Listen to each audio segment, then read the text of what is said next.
call the meeting to order. First up, our approval of minutes. Last time we tabled the minutes of March 27th, just because we had some members missing. I think we've got enough here to discuss it. Does anyone have any edits or changes they'd like to make? And if not, would somebody like to make a motion to approve them as written? So moved. Thank you. Is there a second? Second. Zulik, Yes. Barrington, Yes. Upton, Yes. Barbary Glowski, Yes. Smith. Yes. Okay, next up, the minutes of April 10th. I actually, not only am I locked out of my email, but that means I'm locked out of the SharePoint, so I haven't been able to review these, so I'll Oh, have to no. recuse. But if everyone else has had a chance to look them over, we can certainly, 4 people, we can get these approved. I can't, I'm gonna abstain though, because I wasn't here for that meeting. So is 3 enough to pass it? I was gonna say, because Melinda and Liz were both absent. Oh, okay, we have to table them. All right, So, easy enough. Okay. All right, so we'll leave those on the agenda for next meeting. I'm sure I'll get the email issue squared away with Jason long before then. First up, an RDA for 36 Corderville Road. In accordance with the Wetlands Protection Act, Massachusetts General Laws, Chapter 131, Section 40, and the Southborough Wetlands Bylaw, the Southborough Conservation Commission will conduct a public hearing on Thursday, May 1st, 2025 at 7 p.m. via a virtual Zoom meeting. The commission will consider a request for determination of applicability for a project located at 36 Corderville Road, map 45, lot 2, for the applicant Southborough Golf Club. The project description is to extend an existing asphalt path to replace an existing gravel path. Do we have anyone here from golf course or contractor? yeah, so we have John Allen here, the contractor for the golf course. I also have a member of the golf course committee here if you want me to bring her over as well. Yeah, why don't we get everybody over just in case? Great.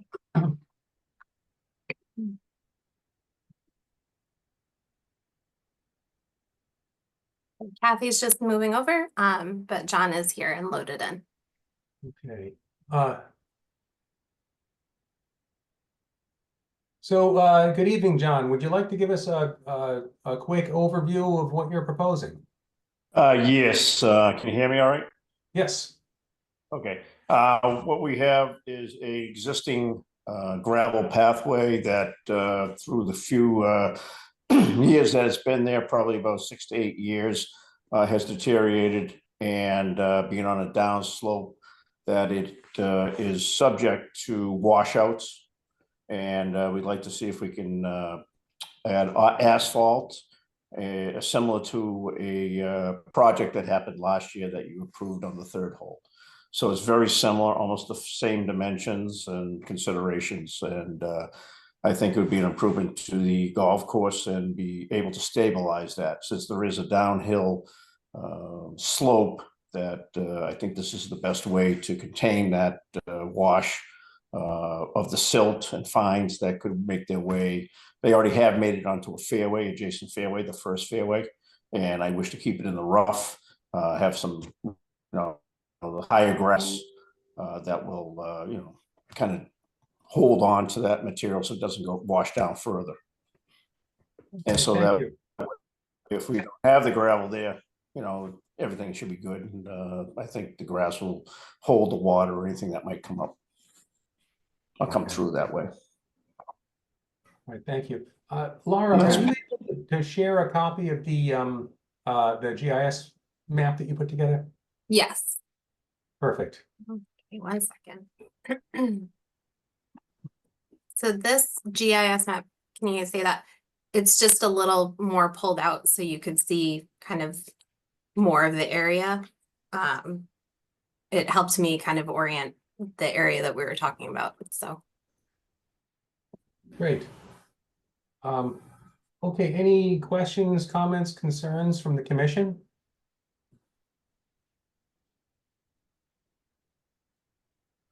For the CR, do we need to get the Sudbury Valley trustees to approve this as well? It is Sudbury Valley, right? Yeah. Yeah, they're really the sort of the major holder of the CR. We're sort of a minor consultative holder. Geez, I don't believe that we do. I think we came to that determination last year when, as John said, we approved a very similar project. I looked at it again because I think I looked at it last year and it was a little unclear about paving, but it is explicitly called out as something, increasingly impervious is something that's not allowed because. Oh, okay. Yeah. Okay. We can certainly send out a question to SVT to get their opinion on it. I'm trying to recall last year, I believe, and John, I'll call you in just half a second here. Our decision to issue a negative determination was based on the fact that it was an existing situation that had been in place for many, many years. And by paving that particular section of path, it reduces erosion and potential sedimentation into an adjacent wetland. So that we found that that the paving was in fact, its own mitigation, if that makes sense. John, you have your hand up. Yes. As far as SVT has been stated that in the bylaws of what they passed, asphalt is not is acceptable. There's no restriction saying that you cannot asphalt paths.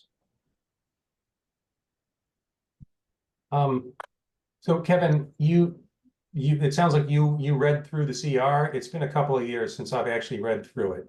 Yeah, just about an hour ago, it definitely said no paving or increase in impervious. Okay. As far as I know, there's no restriction.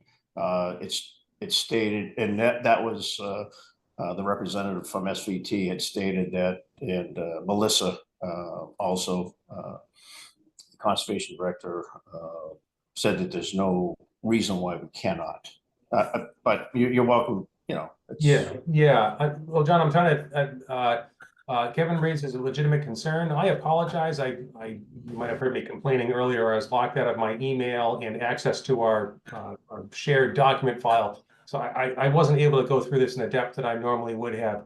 But I think there's a way to satisfy all concerns here, where I believe we could issue, if it was the commission's will, a negative determination conditioned upon, a positive resolution of this issue, either through confirmation in the conservation restriction that paving of paths is allowed sort of by right, or by consultation with SVT and getting a positive word from them.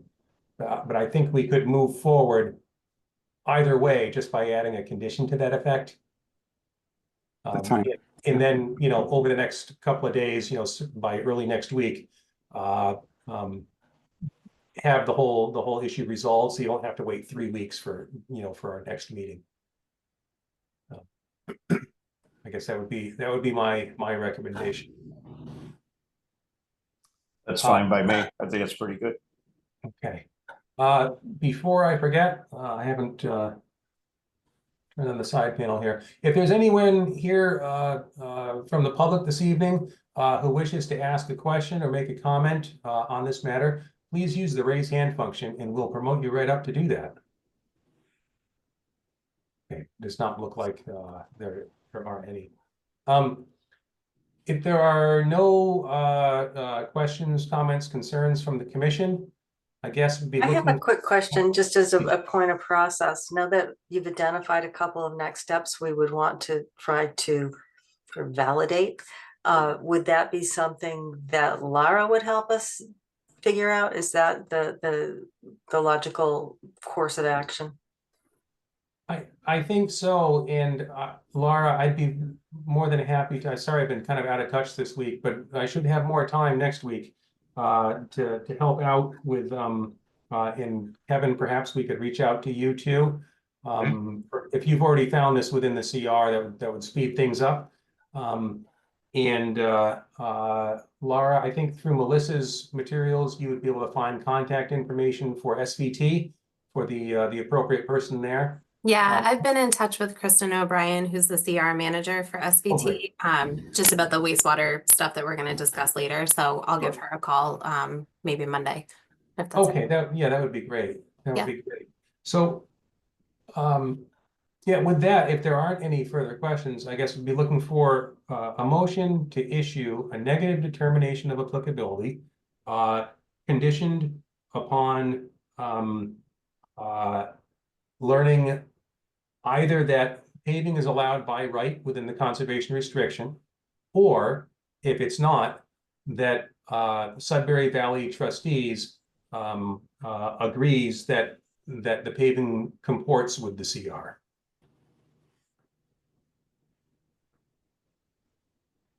I moved. Thank you. Is there a second? Second, Zulik, Yes. Farrington, Yes. Upton, yes. Barbary Glavsky, Yes. and Smith. Yes. Great. Okay. I will work on that and I can get the determination out on Monday as well. Fantastic. Thank you both for joining us here this evening. Thank you. Have a good night. You too. Thanks. Okay, next up, a notice of intent for 45 Southville Road. In accordance with the Wetlands Protection Act, Massachusetts General Laws, Chapter 131, Section 40, and the Southborough Wetlands Bylaw, the Southborough Conservation Commission will conduct a public hearing on Thursday, May 1st, 2025 at 7:10 p.m. via a virtual Zoom meeting. The commission will consider a notice of intent for a project located at 45 Southville Road, map 4, lot 27, for the applicant Shamkal Hassan. The project description is to upgrade the septic system, construct an addition, and other related site work. And to the applicant, I apologize for butchering your name. I'm very sorry. I'm confident that I got it wrong. Is somebody here from the applicant?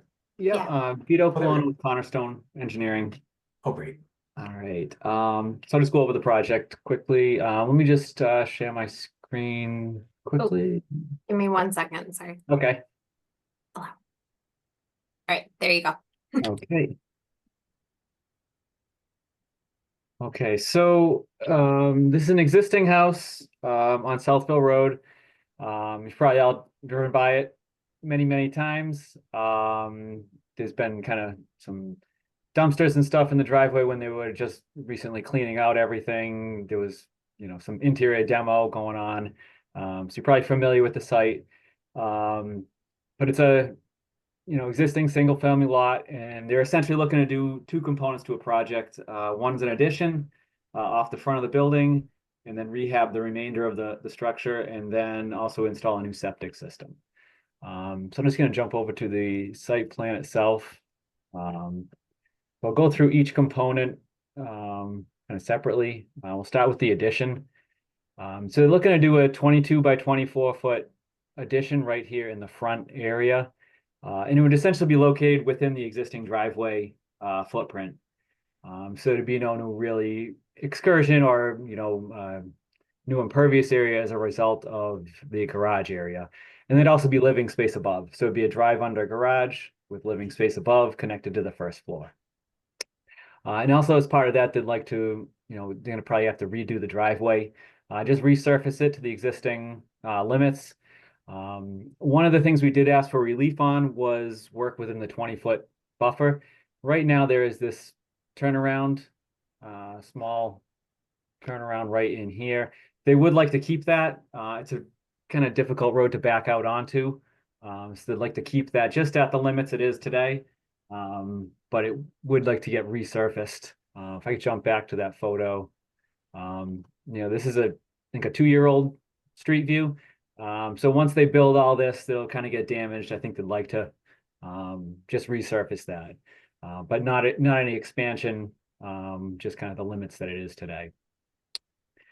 And then the so then as a result of that, that also redo the walkway, and that walkway actually creates a little new impervious. It creates 80 square feet of increase in impervious area. And to offset that, we put a dry well in. The dry well collects 450 square feet of roof area. So it more than offsets the 80 square feet of increase. And based on the grading that's out there, we were only able to collect this half of the roof, essentially. This area down on the other side, it's too low in topography, and groundwater is too high to be able to site a dry well effectively. So we took basically half the existing structure and used that to offset some of this new impervious in the front, and located a dry well in this higher area of the lot over in here. The other component is to replace the septic system. Right now, there's a cesspool located right in the back over here. It's about feet off the edge of the wetland, and it's down well below the water table. So it's basically just sitting in the water table, almost in the wetland. So I'd like to abandon that. That'd also be some work in the 20-foot buffer just to get in there, pump it out, crush it down, backfill it, compact it in, and then just restabilize that area.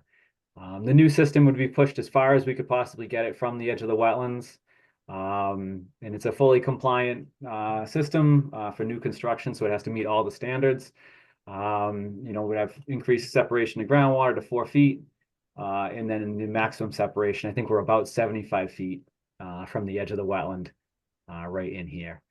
And the only other work, we also have to relocate the water line, essentially just to get separation from our septic system. We're going to relocate it kind of through here, but it all within the limit of existing disturbance. Let's see, a couple housekeeping things. We don't have a DEP file number yet, so I'm assuming we'll have to continue anyway. And we also had some review comments Joe had sent in. I think we got them today, but I think we should be able to address them. There's a couple that we probably should go over just with the commission. There were a couple flags that they'd like to see some revisions on. We can accommodate that. I think it's takeout flag 8 right in here. And flag, I think it's 16 in the back, and just connect those up. There was one comment about how the lawn is relatively close, basically up to the edge of the wetland in some spots, and how the commission may want to deal with that, whether any mitigations needed, or if it's okay just to leave it as is. There was a few invasives noted. Joe can probably talk about those a little bit more. I'm not sure where they were. And then there was some debris, wheelbarrow, lawnmower, canoe, a bunch of stuff that was out near the wetlands. And we just put that on the plan that they'd take that out. But I guess the questions kind of would be what to do with the lawn areas, and whether the invasives should be removed. And then there were a couple other comments just in the back. We can go through those after at the end if we need to. But I don't know if there's any comment from the commission on thoughts yet on the other ones. Okay, thank you very much, Vito. So any questions, comments, concerns from the commission?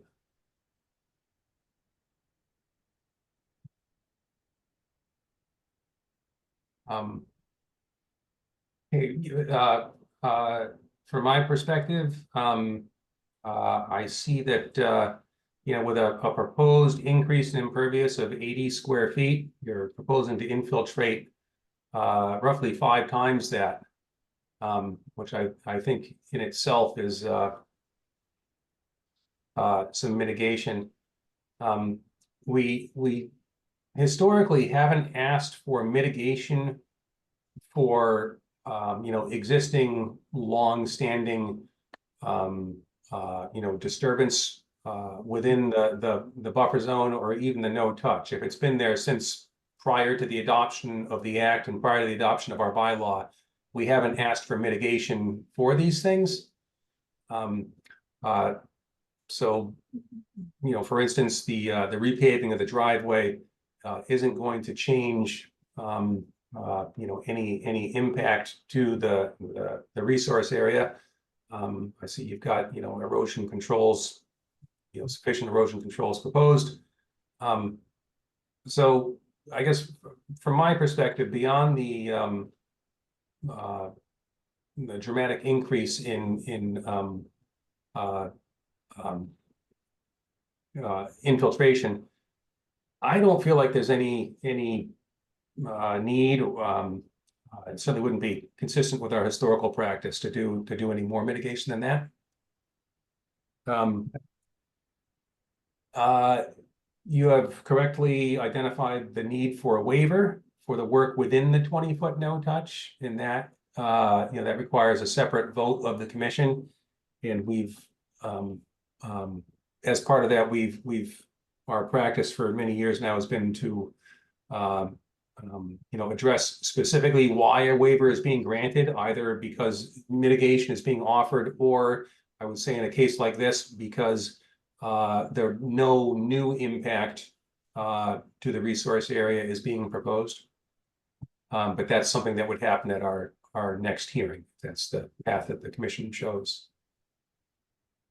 So with that, I do again, think it's actually, it's a great summary, Ben, and I also just think looking at this project, the opportunity to get rid of a cesspool that is in operations is a big win for the local wetlands, and certainly a step forward for what we're trying to achieve on this commission.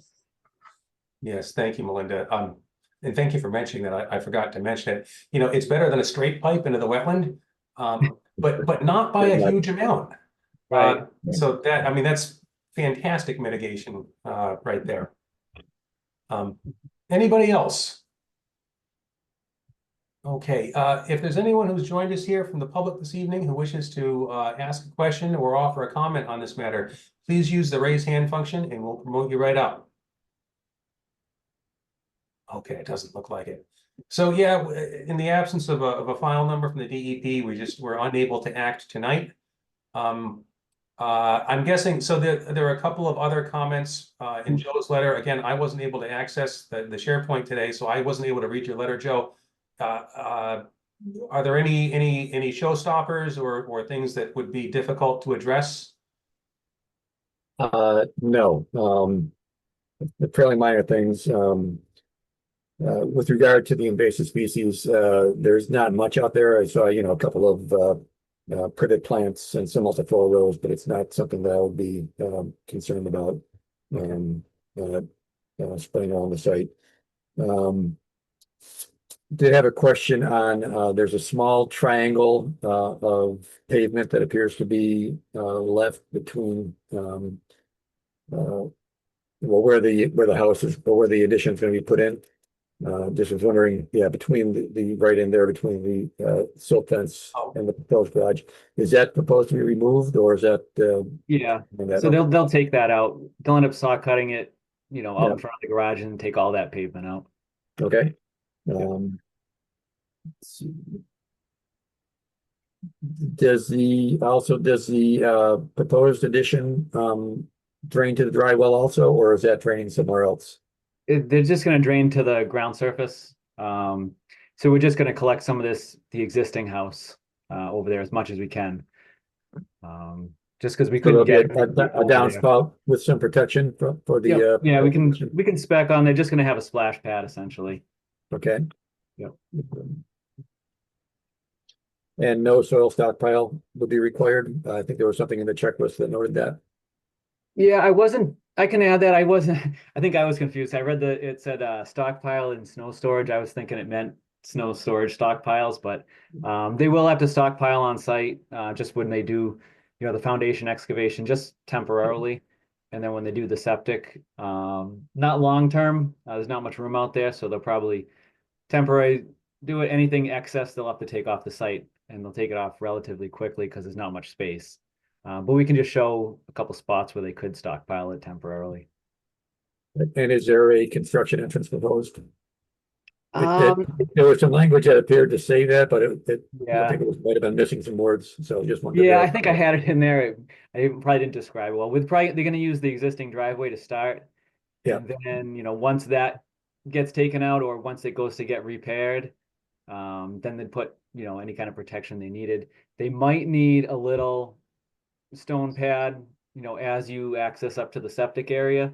to keep But we can, I was trying to figure out how to show it, whether we just call it out and just say as needed, They probably only need it when they're shipping material in and out for the septic system.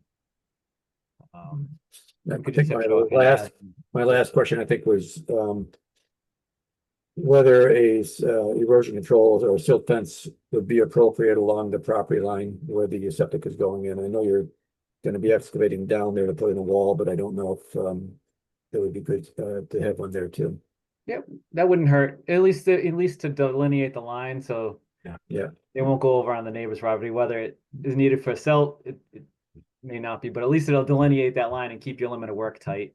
Because we are about a foot off the edge of the property line. So we can add one just down that edge.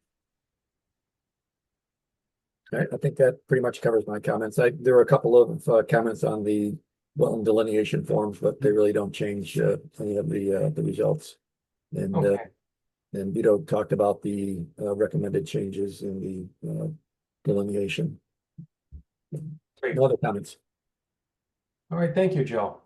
Yeah, so Vito, I think you're in really good shape, for the next meeting, 3 weeks from tonight. Okay, sounds good. Okay. Well, thank you very much for joining us this evening, and we will see you on the 22nd. Okay, all right, thank you. Nice Okay. night. And did you guys vote on the continuance? Oh, yeah. Huh. Is there a motion to continue this public hearing to our next meeting? So moved. Thank you. And is there a second? Second, Thank you. Zulik, Yes. Barrington, Yes. Upton, yes. Barbary Glowski. I didn't hear you, sorry. Yes? Sorry. Okay. And Smith. Yes. Great. Thank you, Laura. Okay, next up. Continued stormwater management permit for 48 Main Street. In accordance with the provisions of the Southborough Stormwater and Erosion Control Bylaw, Southborough Town Code, Chapter 154, the Southborough Conservation Commission will conduct a continued public hearing on Thursday, May 1st, 2025 at 7:20 p.m. via a virtual Zoom meeting. The commission will consider a stormwater management permit for a project located at 48 Main Street, map 53, lot 11, for the applicant Phase School. Project description is construction of a building addition.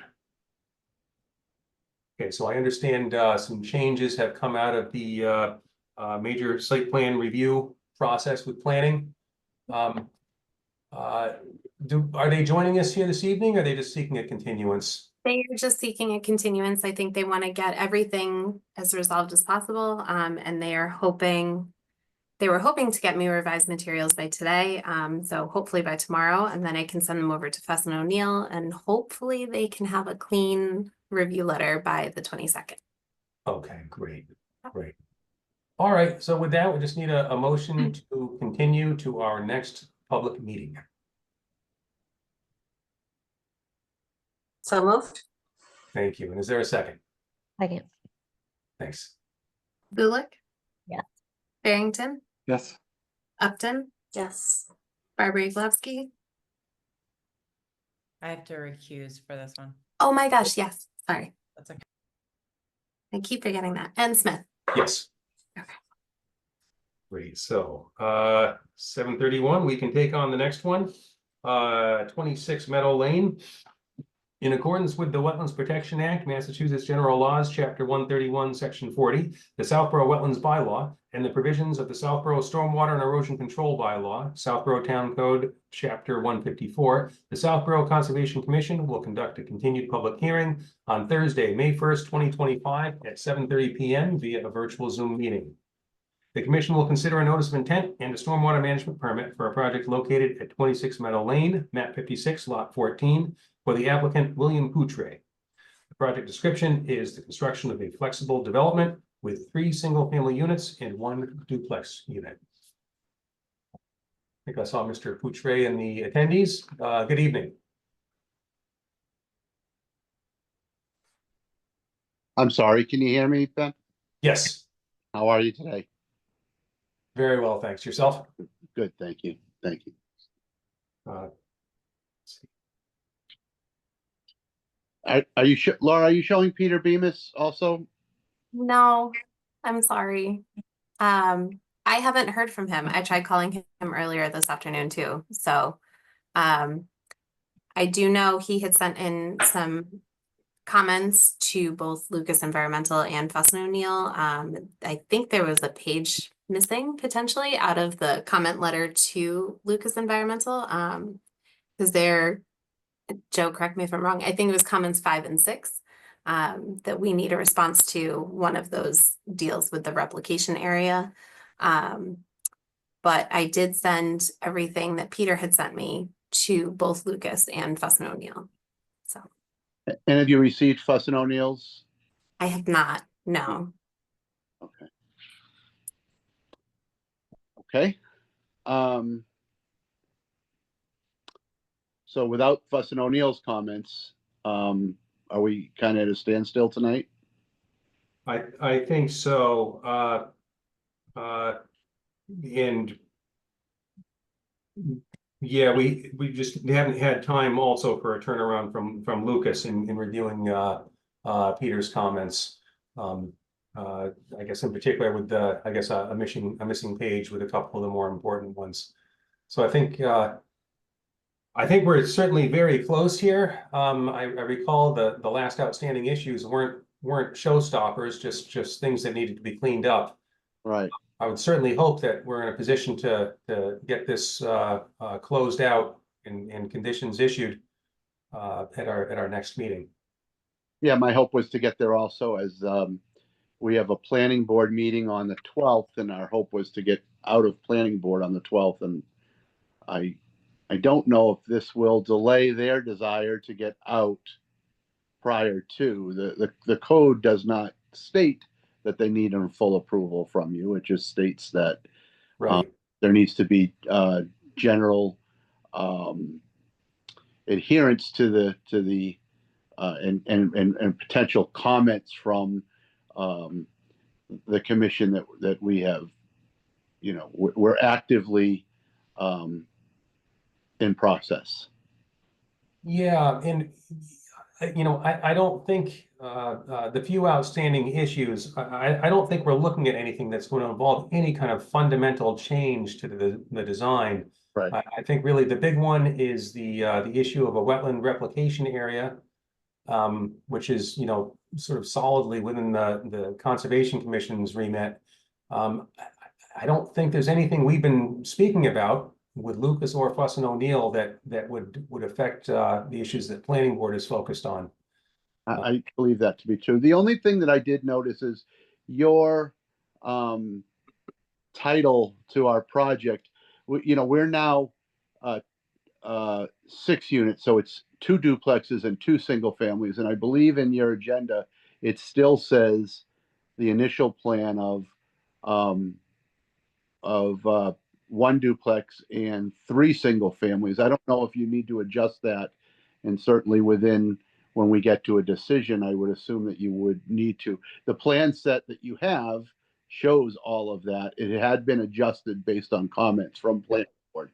So when we get to it, it probably makes sense to make that one, you know, administrative change.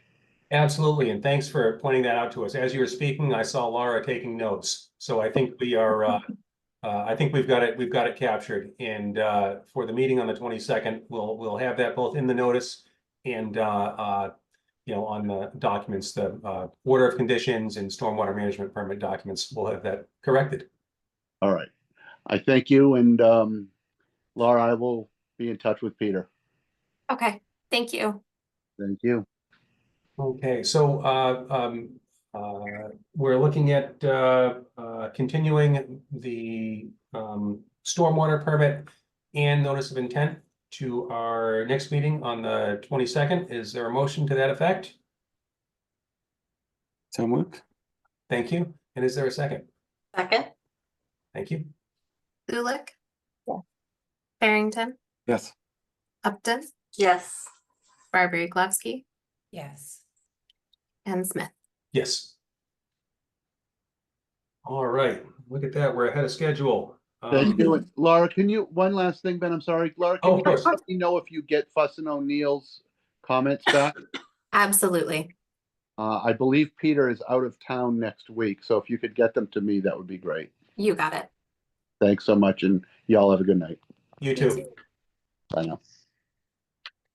All right, we still have a couple of minutes. I'll see that we can cross Chestnut Hill Farm updates off the list. Nothing going on there. Yep. Let's see. Joe, 250 Turnpike Road. You were kind enough to go out and take a look at that. How are they looking with the restoration of the water course? They've got it roughly graded in where, about where it should be, and the water is now flowing to where it's supposed to flow. Okay. They've got some wattles across the channel to help slow down any flow and prevent erosion. It looked like it was working fairly well. I didn't see any major erosion going on. And at this point, I think we're just waiting for a plan to more properly restore that stream. Okay, great. So in process, no hiccups or roadblocks. They're moving along. Correct. Great. All right, I'm gonna let the clock count down here. I'm looking at about 20 seconds, and then we can call up the next one.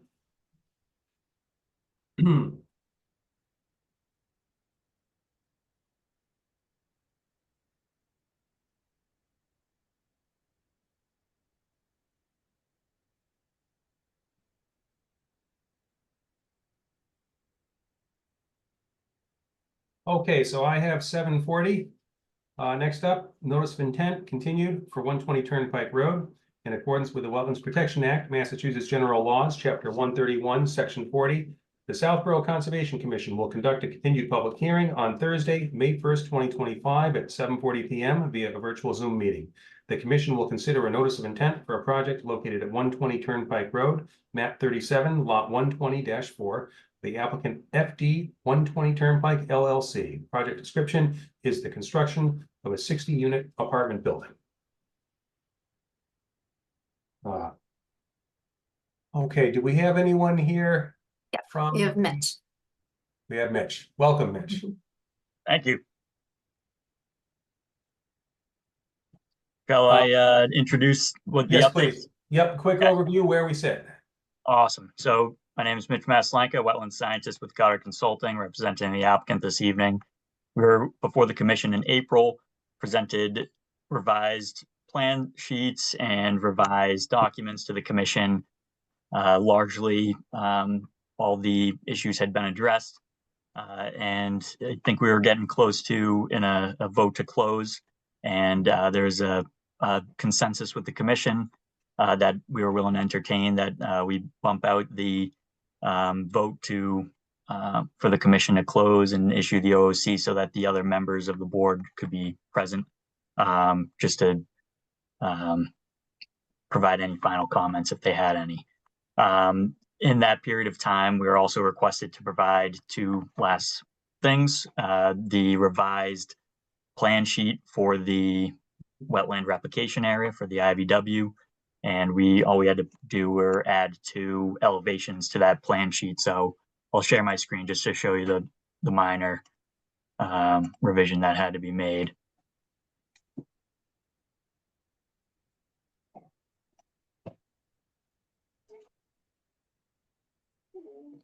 Okay, so here on this cross section of the wetland replication area, we just had to add this elevation 265 and 264 to show the surface elevation and how deep the compost loam layer was going to be relative to our subgrade there.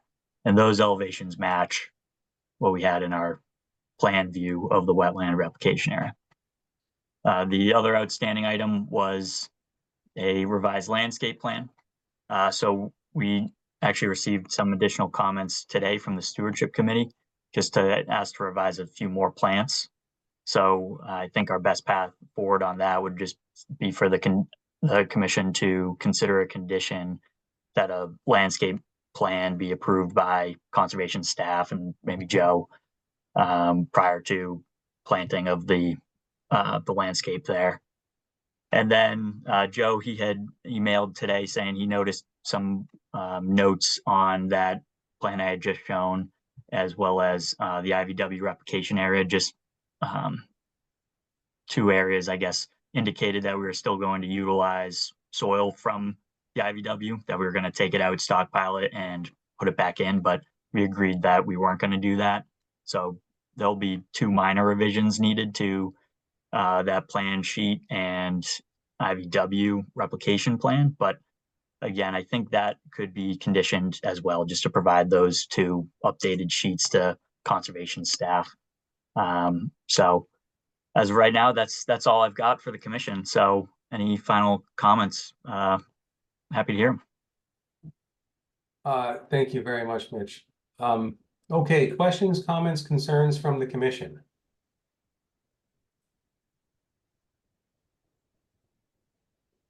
I do recall a discussion, I believe, at our last meeting where we had talked about with the native plant issue. We had actually discussed addressing that through a condition, and that strikes me as the path forward here. Not seeing any hands from the commission. I see we have Joyce Greenleaf in the audience from Stewardship. Joyce, if you have questions, yep, you've got your hand up. Laura, if you could promote her up.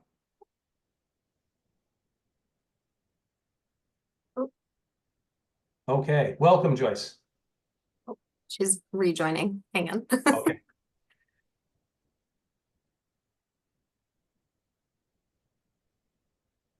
Thanks. There we are. Yeah, so it sounds like the wetland gentleman did receive our comments, which I didn't send in on behalf of Stewardship until this afternoon, but we did flag only 3 plants that were non-native. One is a native cultivar and easily replaced with the straight native, and then the 2 others are not native to our region. So this is consistent with Stewardship's comments all along about the native plants. So if dealing with that through a condition would seem reasonable, and we're happy to review again to make sure that we're not seeing cultivars or non-native plants. I think between Stewardship and the Open Space Preservation Commission, you have a lot of expertise on the plant list that can be helpful. But we appreciate the natives that are on the list very much. So. Hey, thank you very much, Joyce. Yeah, so with that condition, it would be conditioned upon review of the commission's agent, and depending on when the work takes place, that would either be Melissa, or if it's Laura, either one would consult with Joe and also reach out to Stewardship. Just to you get into some dicey area with the cultivars of native plants, the so-called nativars.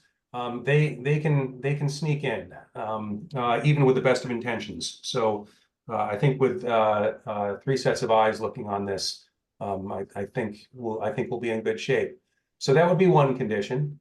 A second condition is that the spoils from the intermittent vegetated wetland not be reused in the wetland replication, but be disposed of off-site because of, I believe, I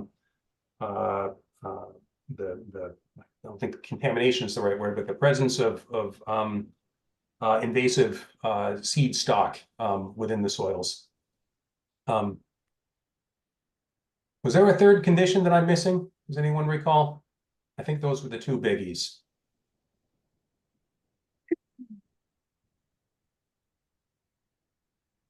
Okay, I believe that's it then.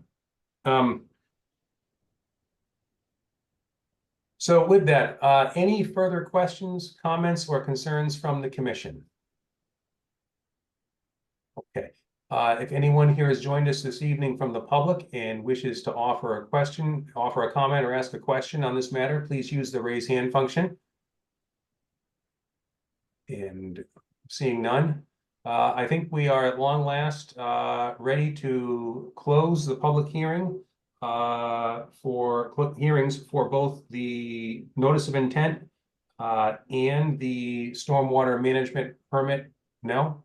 I see. No, just notice of intent, because the rest of it was covered under the 40B comprehensive permit. Oh. of So course. it's just a notice of intent under the WPA. Thank you. Thank you. You're a lifesaver this evening. It's only because I worked on the 40B part too. So. Looking for a motion to close the public hearing. So moved. Thank you. And is there a second? I second. Thank you. All right, Zulik, Yes. Barrington, Yes. Upton, Yes. Barbary Glavsky, Yes. Smith, Yes. and Pasamato. Yes. Awesome. Great. And we're pretty good on schedule here. Laura, you put together draft special conditions. And we've only added 2 conditions that I think are fairly straightforward to that. And you may have already put those conditions in for that matter. So let me see. I don't think I had those 2 in there. Okay. Other than I included in the findings, which are considered a special condition, that proposed planting areas shall comprise of native seed mix and or straight native species in accordance with condition number 8 of the December 11th, 2024, the comprehensive permit, essentially. So I had that in there. I had something from, I think it was one of Joe's reports, that supervision of the replication area construction is to be conducted by a wetland scientist with at least 5 years experience. That might be overkill, but I wanted to ask you guys. And then I had a condition that we typically put in for plantings and invasive removal, which is that they shall be monitored for a minimum of 2 growing seasons, with reports submitted annually, and then the 80% success rate. Okay. So in addition to those, I would suggest that prior to a condition that prior to construction, the proposed planting list will be reviewed by the commission's agent to ensure that all proposed plantings are non-cultivar native plants. And then a second condition, when you're ready, Laura. Yep. That soil excavated from the intermittent vegetated wetland shall not be reused on site, but disposed of off-site appropriately. You can probably wordsmith it a little bit better than that. Yep, you got it. And then I did have one more at the very end. Just reiterating a condition that's in the comprehensive permit, if you want to, that the replication area shall be maintained in perpetuity and will be included as an ongoing condition on the certificate of compliance. It sounds like a good idea to me. Okay. Anybody else have any questions, comments, concerns about the conditions? I was just wondering about the 6.2 acres. Do we put that in as a finding of fact or something, that the plan is to donate that, just to keep that track of that? Or is that something that we need to keep out of this because it's a WPA street application? I think if I may keep it separate, that is something that is a condition of the comprehensive permit. And we are actually working on hopefully finalizing the subdivision plan, which will then actually divide that lot off to be deeded to the Conservation Commission. And one of the comments that town council had on the most recent plan was that they specifically had to state on that that it will be deeded to the Conservation Commission. So I think you're covered there. And I don't know that it necessarily falls under this. Thank you, Laura. And I think there is still some discussion left between the commission and the applicant about that 6.2 acres. And there are going to be a number of what we'll call improvements to that property. It's not like it's 6.2 acres of untouched land. There's going to be some pretty heavy duty grading in parts. And I think there has to be some discussion about maintenance responsibilities, perhaps easements, to protect the town from, indemnify the town from liability arising from, these steep slopes and any maintenance obligations. So I think there's so much discussion, I think, that remains around that part of it that I'd be a little hesitant to try to capture that in our order, if that makes sense. I see a hand up. Mitch. Yeah, thanks. It's on a different topic, but I was just going to ask Laura if she could repeat the invasive species management condition for me. Sure. So it's a little long. But basically, invasive removal and native plantings shall be monitored for a minimum of 2 growing seasons with the following conditions. A report shall be submitted annually after each growing season outlining the success and/or failures of the restoration, replication area, and plantings. After 2 growing seasons and reports, the commission shall review the status of the restoration or replication area and determine if additional monitoring and/or additional removal or mitigation of invasive species is necessary. There shall be at least an 80% success rate of native plantings in order for a certificate of compliance to be issued. A certificate of compliance shall not be issued until the 2 growing seasons of monitoring reports have been completed and submitted, and survival of the plantings areas shall remain in perpetuity and shall outlive the expiration of this permit and be included as an ongoing condition on the certificate of compliance. It's a lot of words, but it's what we typically put in for invasives and plantings. Sure. Okay. No, that's all good if that's Southborough standard. Yep. Thank you. Hey, with that, if folks feel generally comfortable with the list of special conditions, we're just looking for a motion to issue an order of conditions as written and amended this evening. Yeah, that's the motion. So moved. Thank you. And is there a second? Second. Thank you. Zulik, Yes. Barrington, Yes. Upton, Yes. Barbara Iglovsky, Yes. Smith, Yes. and Pasamato. Yes. Awesome. And Mitch, I should have that to you early next week. Great. Thank you very much, Laura, and Commission. Thank you very much for your review of the project. Joe, thank you as well. I think this ended up being a great proposal. So because of you and all your comments. So I appreciate it. And I think the applicant will be very happy. So Thanks, Mitch. thanks. Have a great night. You too. Thank you. All right, welcome, Mark. Thank you. I'm going to ask you to continue on because as I plug my laptop in my home, I'm having display issues. Oh, God. So, Okay. so I don't have my normal setup working for me. So if you don't mind, Ben, if you Not at all. continue on, Happy it'd to. be great. Thank you. Happy to.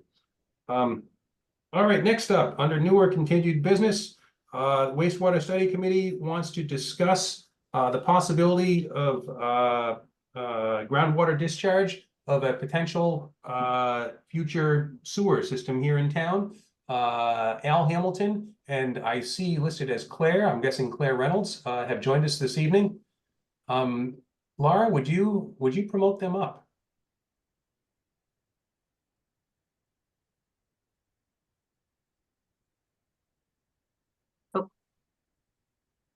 Claire did not want to be a panelist, so we Oh, have. okay.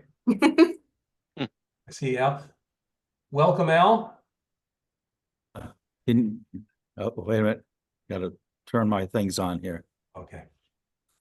All right. We can hear you. Yes, well, in a minute you'll see me. Yeah, there you go. There we go. No, I went away again. All right, there I am. There we are. Welcome. Hi, I actually have what will hopefully be a brief presentation. And if I've sent a copy to Laura about 10 minutes ago, but if you can allow me to share, I think I can proceed quickly. Great. To be able to share. Okay, let's see if this works. Now, share. All right, there we go. Now, let me hang on here. I am not an expert at sharing this stuff, but I'm gonna. Can everybody see the presentation? Yes. Yes. All right. So I want to really talk about why it is we're even thinking about building a wastewater treatment plant, and it really gets down to the way that our tax burden has been shifting in town. I think people are generally aware of the issue. We have historically been about 80-20 residential versus non-residential, and we have been slowly seeing the residential portion of our tax burden increasing. We're currently at about 83.7% and headed in the wrong direction. My calculation is that we need about $150 million worth of commercial and industrial development to bring the ratio back to this 80-20 level. And the Route 9 corridor is really the only area in town that can provide this sort of gain in resident area and commercial and industrial value. If you look at Route 9 today, not including the Dell EMC or Park Central properties, there are 167 acres of property with Route 9 frontage that are undeveloped or underdeveloped. And those properties are assessed at about $237,000 per acre, including, and that includes a significant tax exempt property. The modern buildings on Route 9 are assessed at about $1.2 million per acre. If all 167 acres were developed to modern standards, it would provide an additional $161 million in the assessed value, which would turn out to be about $2.3 million in annual tax revenue. The development of Route 9 can halt and reverse the current trend towards increasing the tax burden on residential taxpayers. It really is a sort of our only path to achieving that goal. There are three barriers to commercial and industrial growth. Our zoning, which does need to be changed, and there are some efforts underway in that. Our zoning ordinances are 40+ years old and are obsolete, overly constrained, and inflexible. We do have not the best reputation. I don't think that's necessarily something that is an issue for the CONSCOM in terms of being business friendly. But a big one, and one that has been consistently reported to us, is the lack of wastewater treatment for businesses. There are a number of parcels along Route 9 that either don't perk or have very limited perk applications. It ends up producing acres of asphalt that are required to cover the septic mini plants. And if you started in Boston and you started traveling west on Route 9, the first community you would come to that doesn't have a wastewater treatment system is Southborough. If you kept going along Route 9, you would have to get to Goshen, which is 111 miles from Boston, before you, by the way, population 926, that doesn't have a wastewater treatment plant. So I think, we had an opportunity in the 1970s to build a plant, or rather to connect to the MWRA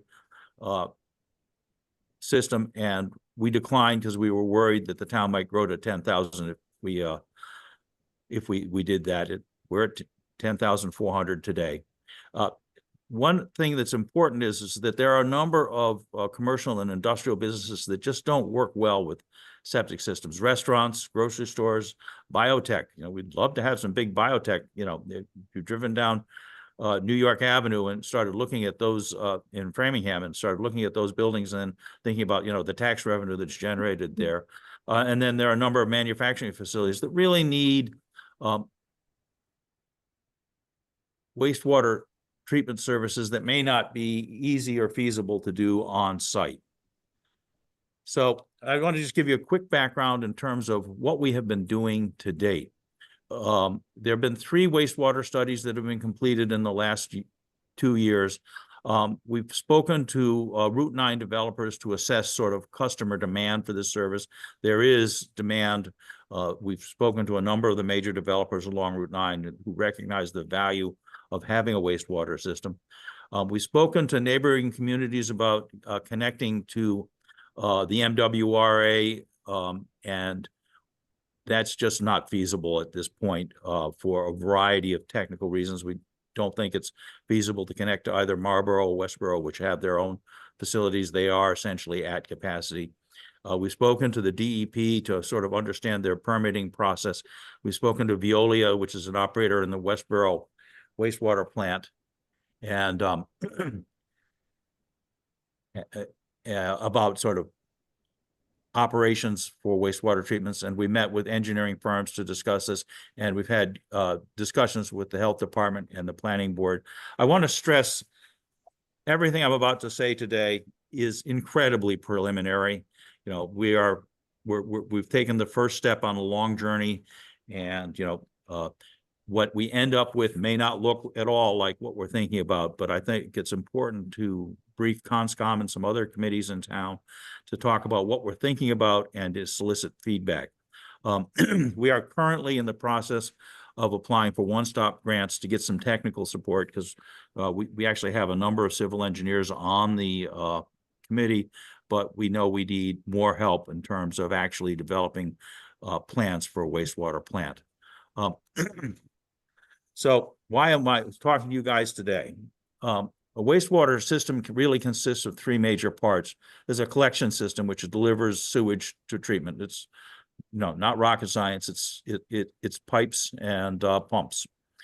There's a treatment plant that treats the sewage and ultimately produces treated effluent.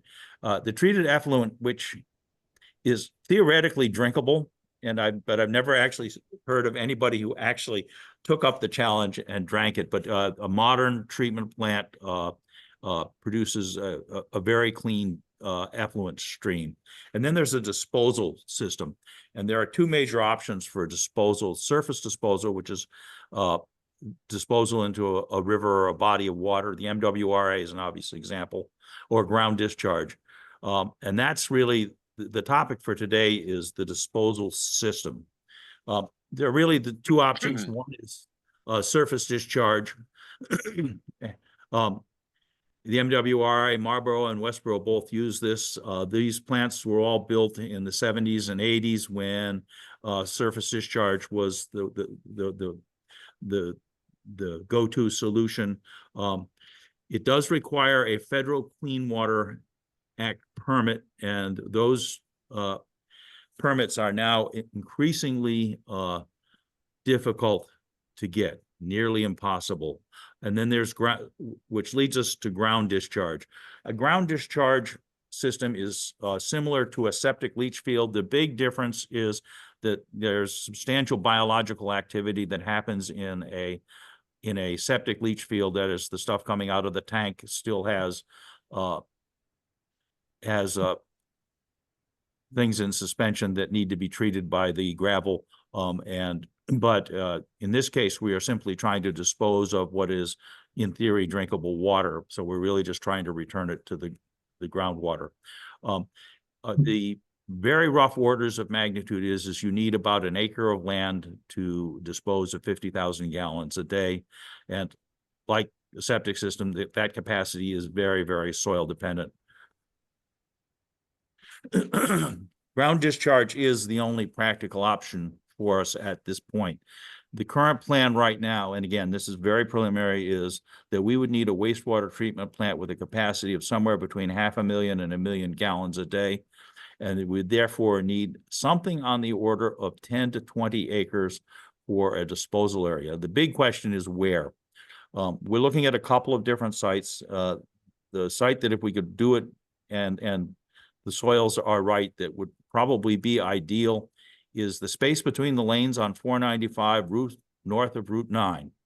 There's actually Route 9 spreads out in that area. It actually goes around a hill. And there is enough space there if we can actually get access to it. We're trying to. But that is certainly a site that we could look at. The next one is the golf course, and we're going to talk a little bit more about that. And we are looking at some other potential parcels in Southborough. If we were to use the golf course as our disposal area, the basic idea is to use treated effluent to irrigate the golf course. And this would solve sort of two issues simultaneously. It would replace the use of expensive drinking water, which is, you know, the stuff that comes from the MWRA, with treated effluent for irrigation, and it would obviously provide us a means of treating the effluent. The irrigation methods could include surface sprinklers. That's what's being done today. The use of treated effluent on a golf course is a common practice and becoming more and more common. And the other piece of that would be to install a subsurface drip irrigation system. And that's necessary because we really need a year-round disposal. You know, we're not going to be running sprinklers in the middle of January, and we will need a way to dispose of the wastewater, the treated effluent. We believe that this can be installed with minimal disturbance, but obviously, you know, the devil is in the details, and we aren't not yet ready for details. So the big question that has come up is, you know, what about the CR, the conservation restriction that currently exists on the golf course? And the grantees are both Concom and Sudbury Valley trustees. The CR does provide for irrigation of the golf course. And I won't read you the wording, but it does do that. We think that this could be a superior irrigation option and would in fact be green. You know, we're going to be able to replace the use of drinking water with treated effluent. It could be cost effective. Using drinking water for irrigation is expensive, as anybody who's ever tried to water their lawn knows. The treated effluent would be much less expensive or potentially free, which could provide us with an opportunity to share the financial benefits with the course operator. There are some opportunities to do fertilizer injection in the drip system, which could lead to reduced runoff. That is, if you do fertilizing and irrigation with sprinklers, you're going to have the potential for runoff. And so it could also mean the potential reduction in the use of chemical fertilizers. At the end of the process, you know, our intent would be that the golf course would be the same as it is today, but we would use, it would just simply take on an additional benefit to the community. Next steps are really conversation with the CR grantees, you and SVT, as well as other stakeholders. We're clearly going to have to go talk to the Golf Course Commission. We are pursuing a one-stop grant to get some technical expertise to, you know, flesh out whether this approach is even feasible. You know, we've had some review that suggests it is, but we're a long way from a definitive idea. And we are continuing to explore the funding sources for plant construction. We're not proposing, we probably would not be building a plant anywhere near the golf course. The plant would be at some distance from there, and then the effluent would be piped to the golf course.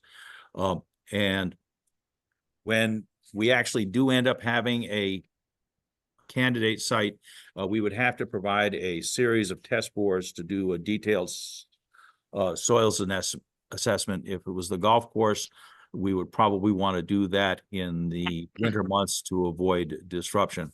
So that's where we are today in terms of our thinking, and we're trying to solicit some feedback and discuss, you know, what the commission thinks about this, and then also if they think what they think that would be, how it would be received by SVT.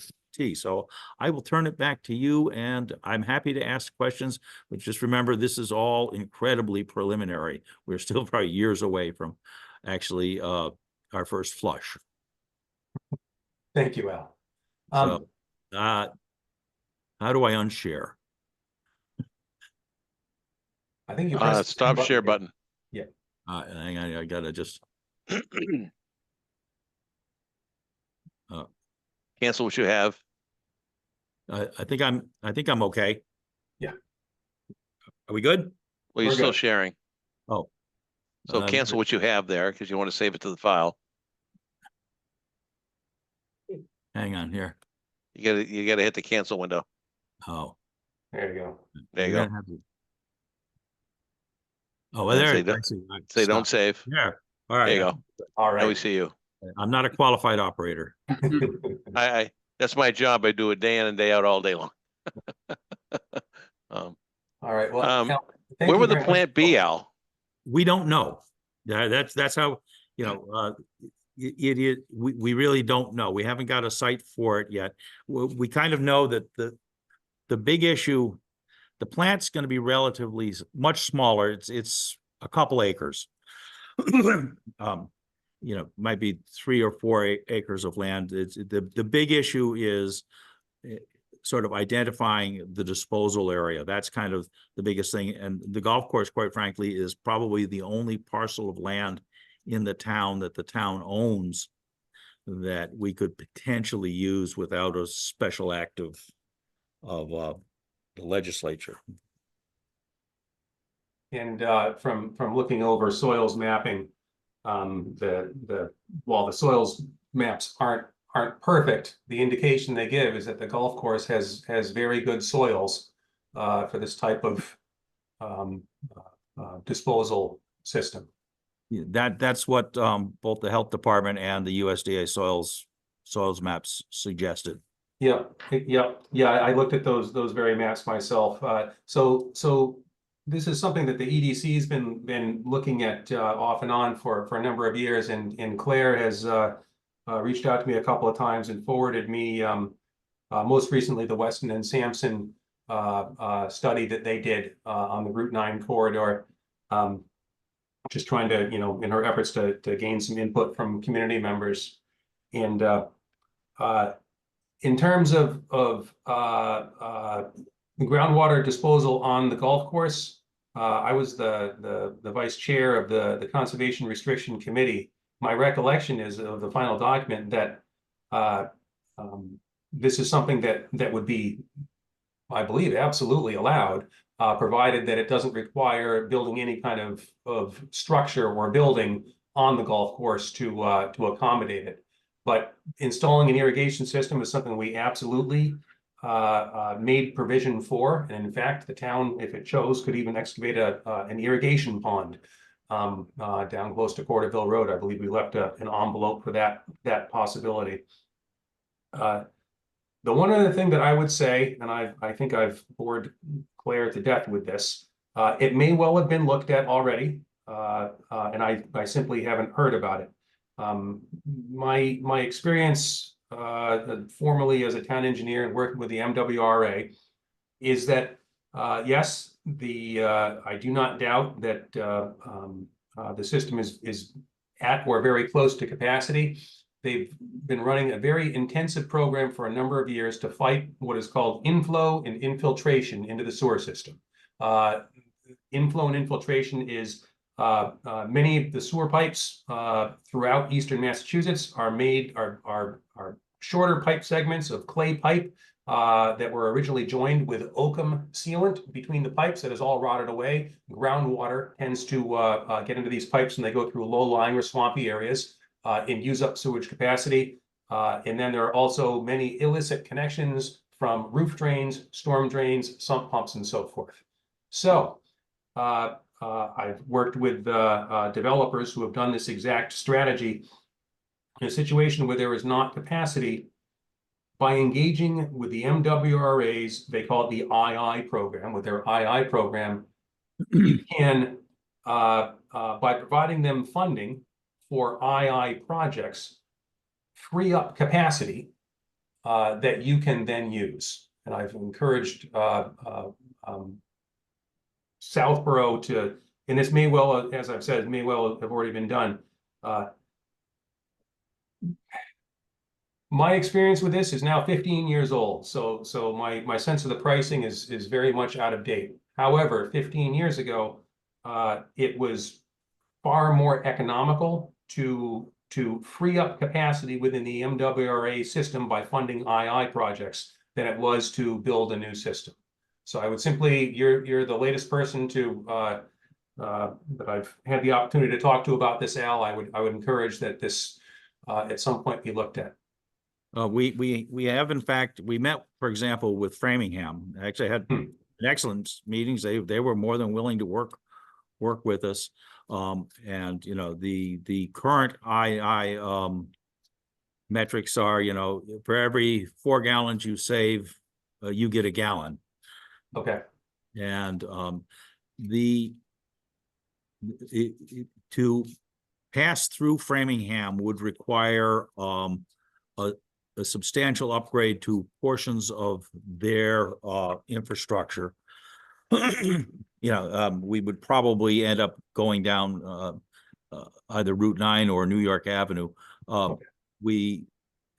My understanding is that the MWRA was saying no, largely because they've got a very large project where they're trying to deal with combined sewer stormwater overflow, and they're actually building structures to deal with that. But it did not sound like, and I'm more, believe me, that if we could hook up to the MWRA, I'd do that in a heartbeat. We've knocked on the MWRA's door and gotten a pretty solid nose several times, and I don't mind backing up the battering ram and going at it again, because that is the most obvious solution. Curiously, in 1970, I've actually seen the plans for connecting Southborough to what was then I've forgotten what it was called, but you know, it just basically would have dumped our sewage into Boston Harbor along with everybody else's. So, you know, yes, I understand completely. And if there was a cost-effective I&I, that would be an obvious candidate. Right now, you know, our pleadings with the MWRA have met with, they haven't even asked us for money. Okay. Well, first, I'm very pleased to hear that you've engaged with MWRA. I wasn't aware that had even happened. So just on the very off chance that it had not, I just wanted to you know, to make sure that make sure I mentioned it out loud when I had the chance. We're at the no stones unturned phase right now, and we're still turning rocks over. In terms of the groundwater discharge at the golf course, I think it's allowed under the CR. I also think it's a fantastic idea. The reason that we provided an envelope for an irrigation pond at the golf course was because we anticipated, you know, using drinking water for irrigation was going to become painful. You know, I recognize that that's a fact, and this seems a great way to deal with it. I know it is done in many other places around the Commonwealth. So that's my 2 cents on it. Anybody else on the commission?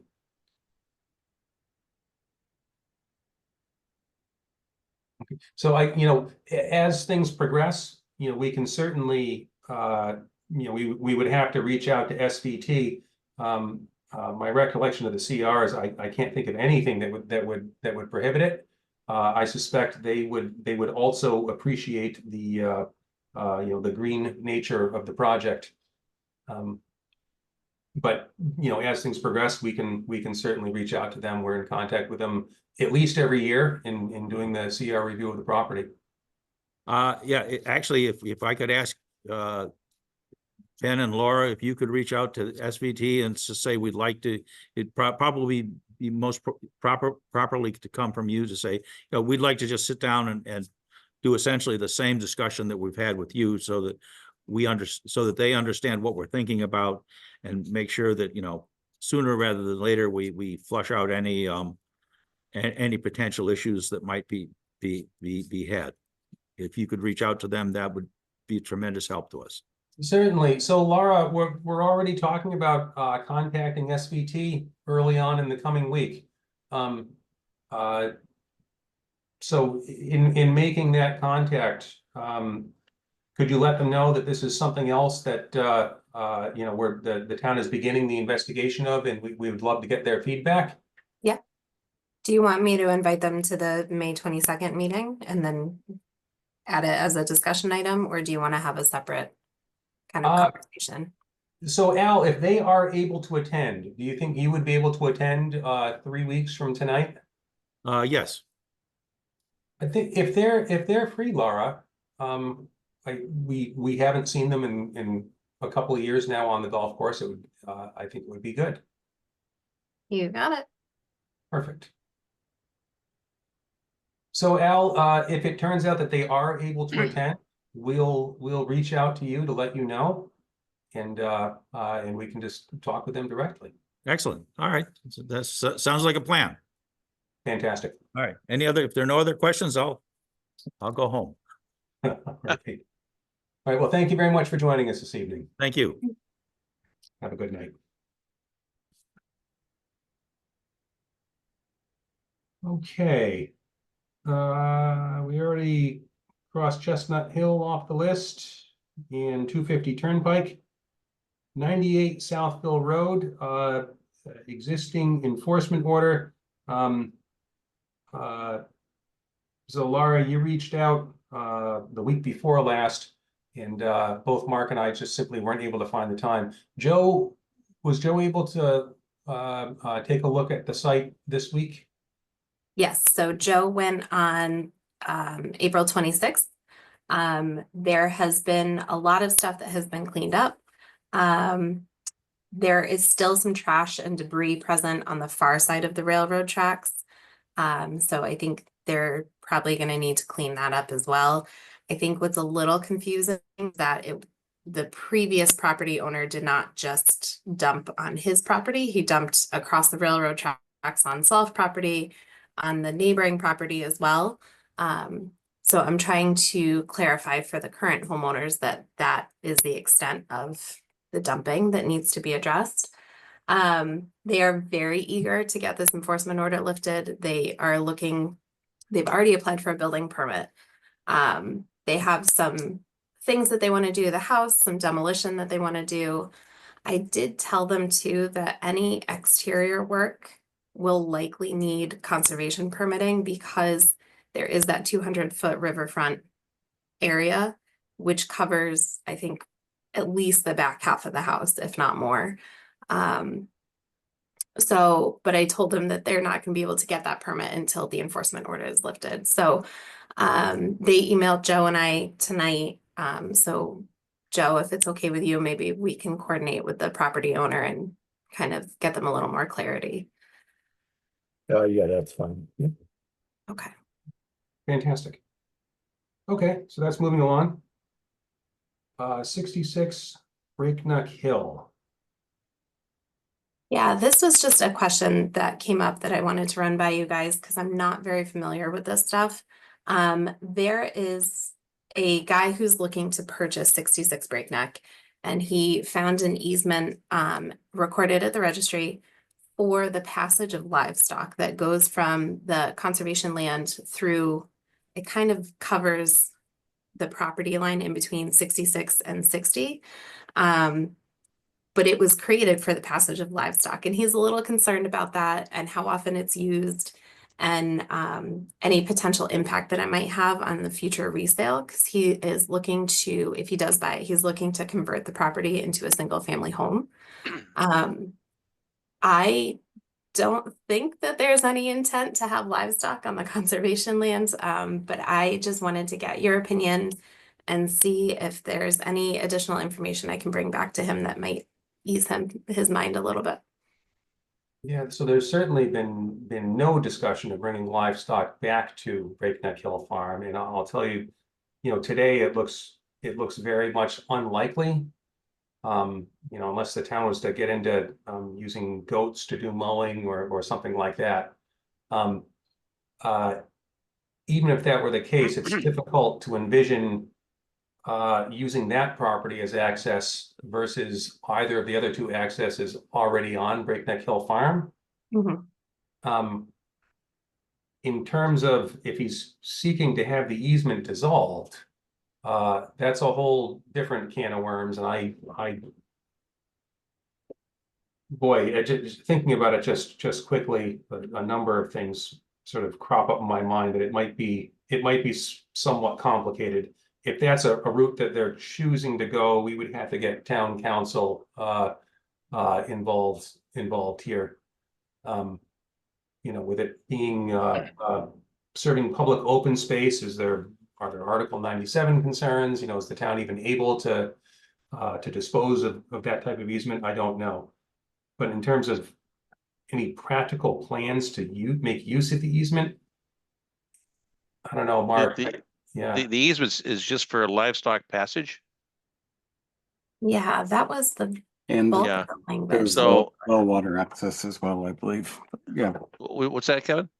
They're also doing well water access. I think the Oh, well for the house So- across the street is on the. so I know that, Ray Davis would winter his cattle on the opposite side of Breakneck Hill Road, where his house was. Right, so I'm pretty sure that easement was set up so he could move the cattle from, the orchard property, which is Breakneck Hill, across Breakneck Hill Road to his home, and then be able to do that when the town took possession of Breakneck Hill. He could still do that, right? So we had possession of Breakneck Hill, and there were cattle there. They were his, right? So I think 99.9% sure that that's why that was there. I can't imagine that we would utilize that in the future. But to your point, Ben, how to dissolve that might be complicated. Yeah, How that's to reel that back. That's so far above our pay grade that we would need town council involved. I mean, the easement's not even on the Breakneck Hill property. It's on the Harding property for the benefit of that property across the street. So I don't think we'd even be involved in that. Yeah, because that's what he owned as his farm, shop, whatever you wanted to call it at the time. Kevin, I think my understanding is that easement, while it lies on the Harding property, it would be an easement to the benefit of the Breakneck Hill property. It was property across the street, actually. Oh, is it? Across the street. So I don't think we're not even a party on that. Oh, okay. Yeah. So the rights in the easement were not conveyed with the Breakneck Hill property. That's another question that is probably a little. That's a good point. So this was to get the cattle from the Breakneck Hill property across the Hardy property, across Breakneck Hill to Ray Davis's property. It says to permit cows and livestock from Granter's farm and other real property to pass over and egress said lot 28D, which is 66 Breakneck, to other land for grazing purposes. Yeah. And then for water usage from the well and associated facilities located on 66 Breakneck, which service the Granter's land at 61 Breakneck Hill Road. So the water easement was for across the street. But yeah, I think it was just to connect, because he used to own that whole. Yeah, he did. So to Kevin's point, I think that the easement was to get from, his property on the other side of Breakneck Hill to the orchard through that parcel that we don't have any responsibility of. So the easement is ours now, for all intents and purposes, that we don't intend to use. So I think the question that the purchaser is asking is, is that an easement that we ever intend to use? I would say no, but I can't foresee that. But to get it lifted would take some unraveling. Okay. All right. Well, I will let him know, and hopefully that's enough. To have him buy the property with no concerns about that. So, thank you. I don't think we're gonna have a cattle drive through that. Yeah. One way or the other. I don't think that's good for the meadow. Okay. Well, yeah, we'll see how that goes, and if it's, Yeah. they really want to pursue, we may, have to go down that rabbit hole and try to. I think too, it's like, where's it going to? The property on the other side of the road is not being used that way anymore. It's been developed It's been differently. sold. Yeah, so I have not ever had an inkling that the new owners are thinking they're going to have a big herd of animals they want to move across the road and onto conservation land. Or they're gonna be receiving animals from conservation land into their properties. Exactly. Okay. Um, All right. So Yeah. next up, Parkerville Road. Yeah. Oh, go ahead. Oh, no, I was gonna segue to asking you to tell us what's going on. So there's two things taking place on Parkerville Road. The first is that we received a letter from DCR to J&J Lawn Care. Apparently they were mowing DCR property, which is a big no-no. So DCR just issued the letter asking them to stop mowing and not dump any yard waste. I don't know that we need to do anything, but I just wanted to make you guys aware because we did receive it. The other issue is,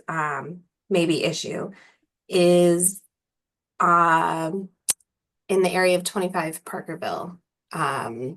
I had somebody come in last week saying that one of the neighbors is dumping yard waste into potentially the wetland. So I don't know if you guys are familiar with the area, but behind 25 Parkerville is town property and there's a big river back there.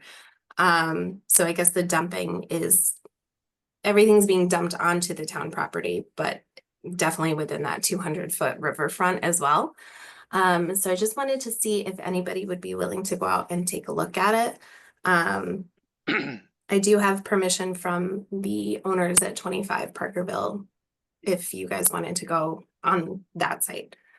Okay, so it's not the owners of 25 Parkerville who would be doing the dumping, it's an adjacent No. property owner? Okay. Yeah.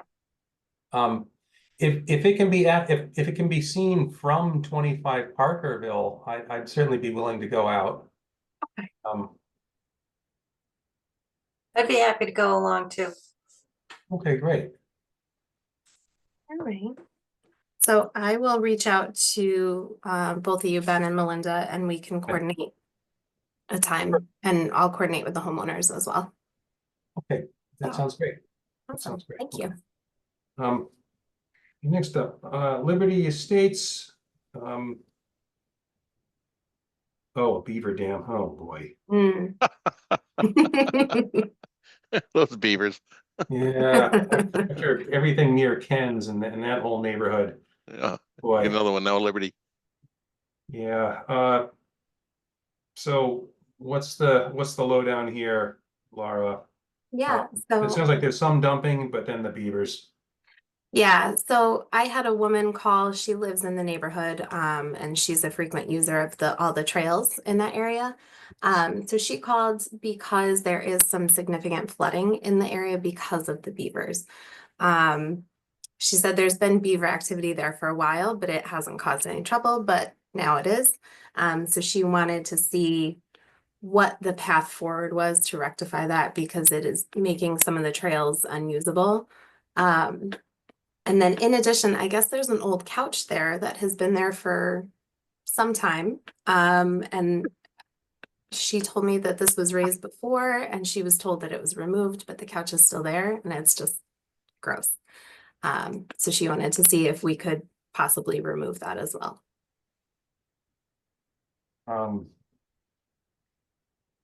So I'm trying to pull up the GIS. This Liberty Conservation Area, this is land that is under our care and control. It is, yeah. Oh, boy. I think it's like in the middle of the development, or is it in the back part of it? let me bring it up. There's a big Um, wetland between Oregon Road. Well, not Oregon, the Oregon Forks, but if you were to continue towards Framingham, there's a big wetland between there and Liberty Estates. Yep. Yeah. And then there's So a let me- wetland in the middle of Liberty Estates. Let me share this so you guys can see what we're talking about. So this is Liberty Drive and Southville Constitution. So it's this, Oh, it's the one in the middle, okay. yeah. So I don't know exactly where the beaver dam is, but it's causing flooding around the trails. But this is Conservation Commission property. You know, with it not endangering, you know, adjacent properties, causing property damage, we have learned through long and difficult experience adjacent to Ken's, what's involved in trying to reduce beaver impacts through dam removal and beaver deceivers, and I think we ultimately got permits for trapping and relocation. It's a lengthy and expensive process that I don't know that we have the budget for. But I guess you know, it's something we need to discuss if others feel like this is a priority item that we need to. I'm sure we would get the funding from, but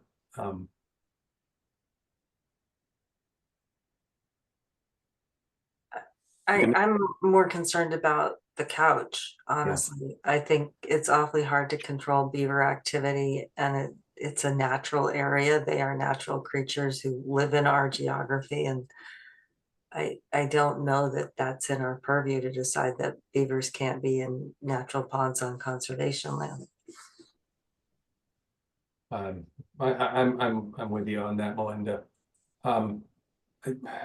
We can maybe teach them to use the couch. For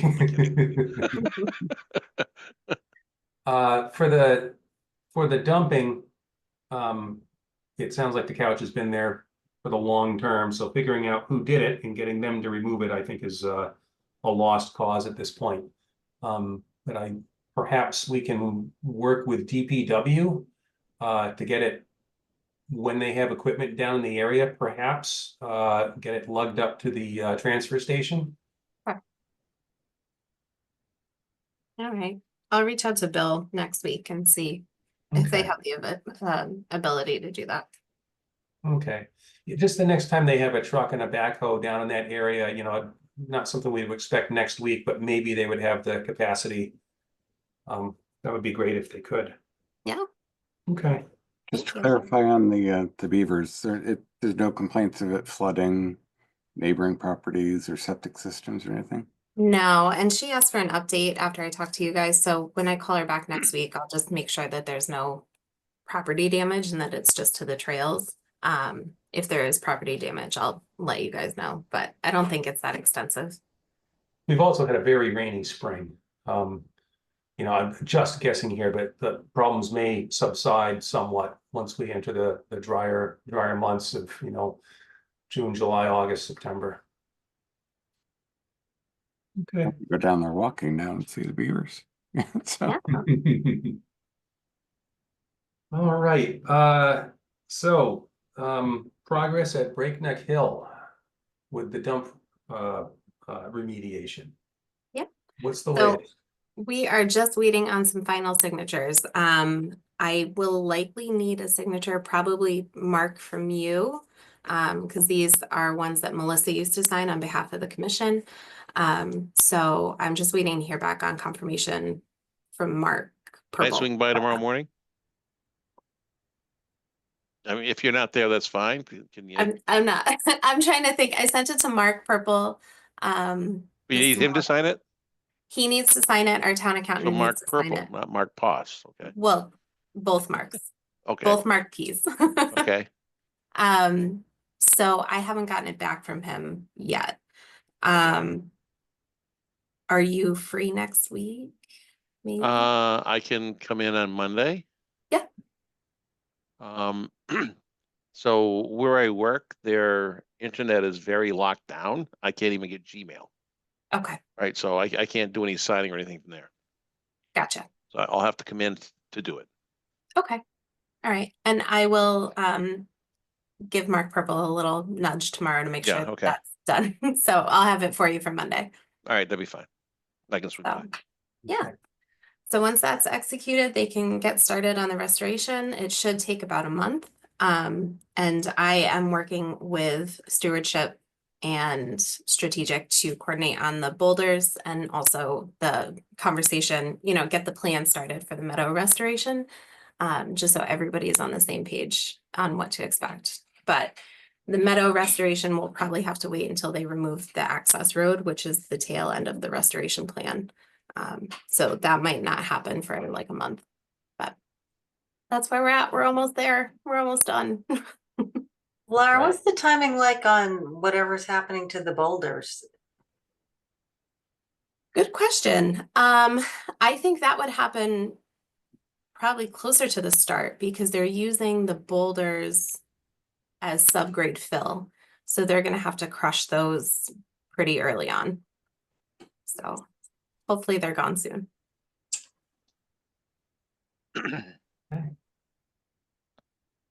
All right, next up, the open community preservation seat.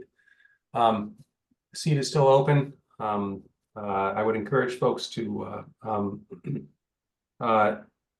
continue thinking about it. As I said, I did it for somewhere between 8 and 10 years, and it was very fulfilling.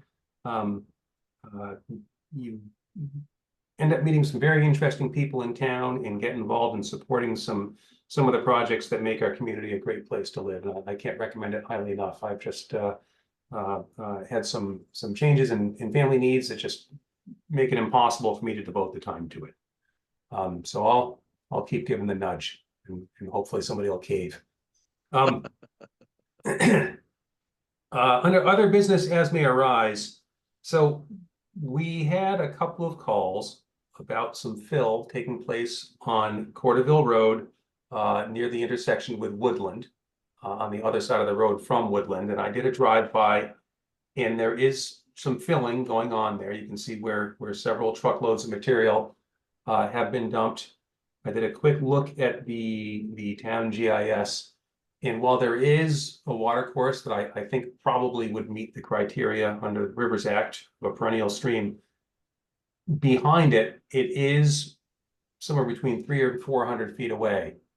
My concern comes from the fact that this is a very flat area in town. As we know, I think this whole area, there are a lot of wetlands around that area of Woodland and Corderville.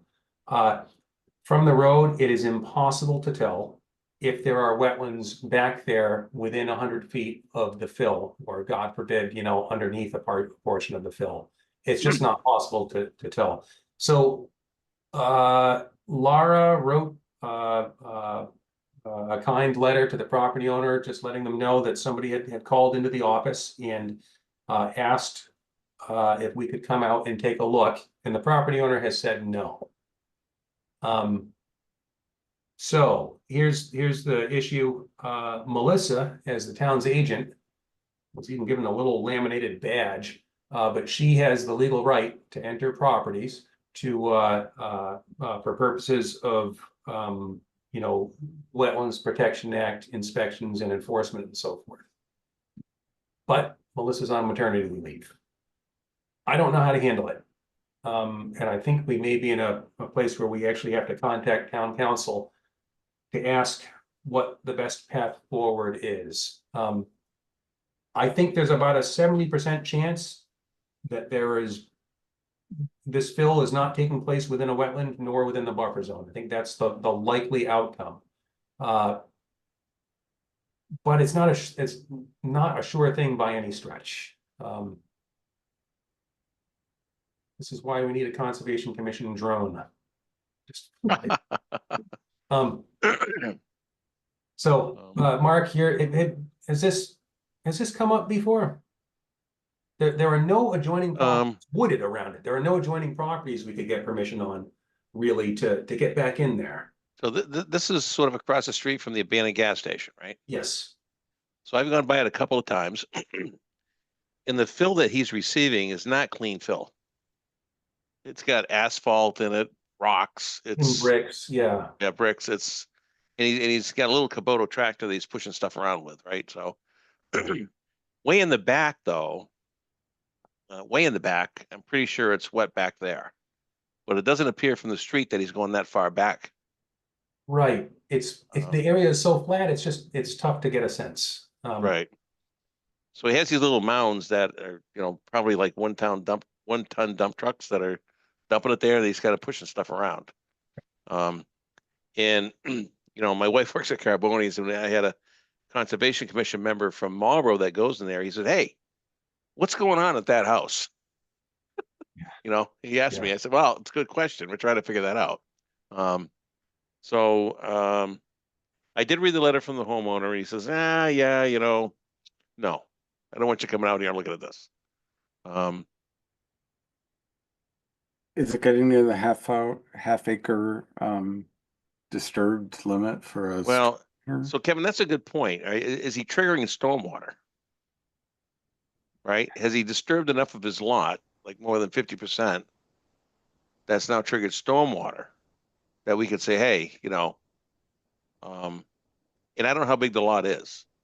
And actually, with our rewrite of the stormwater bylaw, is it a half acre or an acre? We now have a hard. Yeah, we rewrote it, but I mean, yeah, that might be a way in. Right. Because, there's the house footprint, and then everything to the left of it, and that goes back quite a ways, is all disturbed. Right. The lot is 1.86 acres, if that's helpful. Oh, it's almost 2 acres. That's pretty big. Huh. Um, So in terms of getting just measuring things here on Google Earth, getting access there, I don't know how to do that. Huh.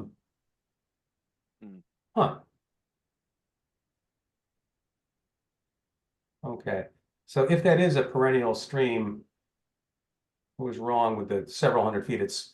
Looks like it's just about 200 feet. So we're certainly potentially close on Rivers Act issues as well. I think it's important that we do get a look, but I'm unsure of how we do that. And again, I think we might need to reach out to the Jay Tallerman to get his input. Does Melissa's authority somehow, transfer to, I don't know,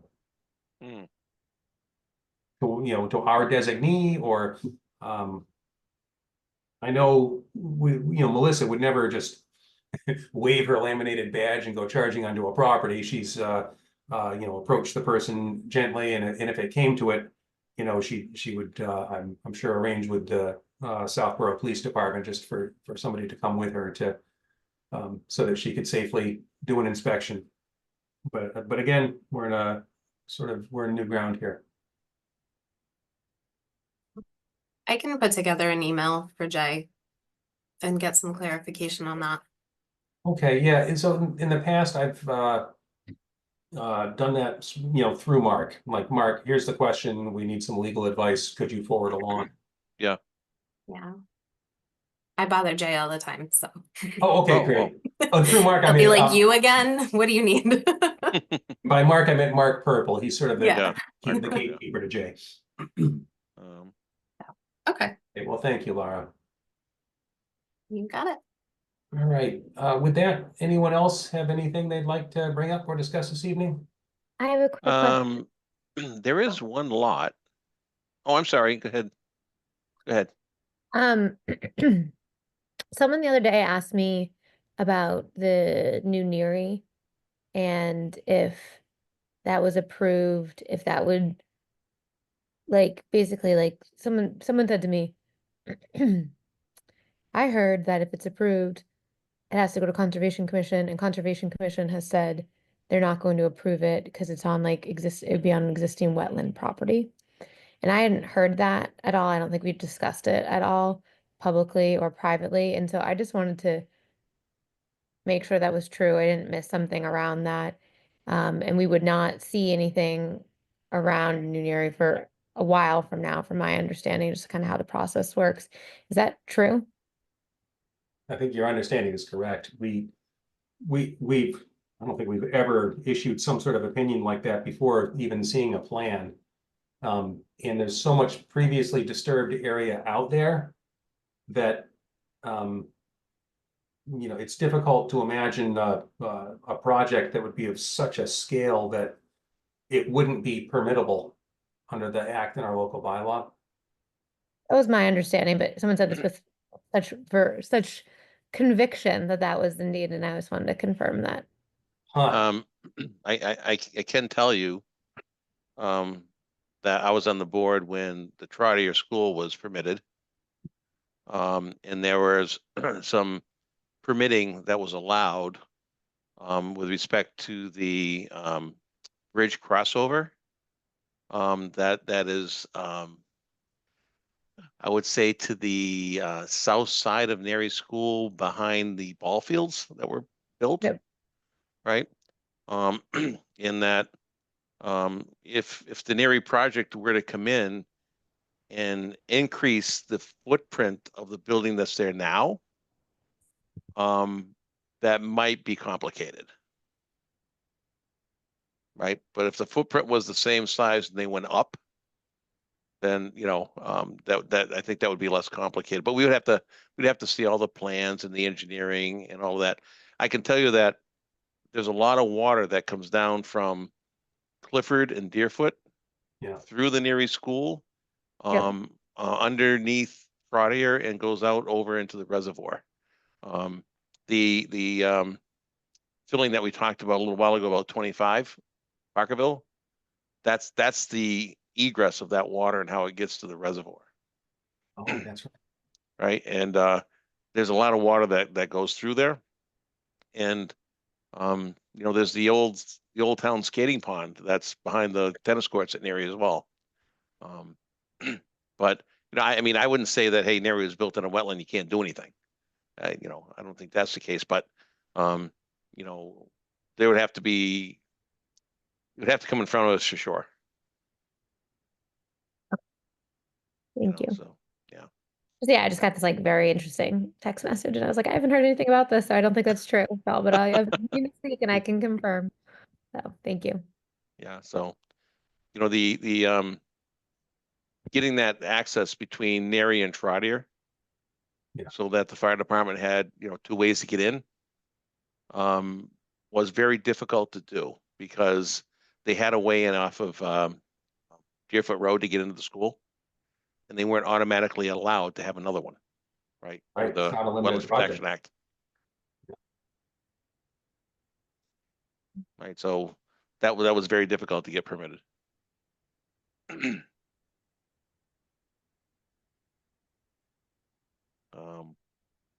Mark, did you have some other business you wanted to? Yeah, I was gonna bring something up and I forgot what it was.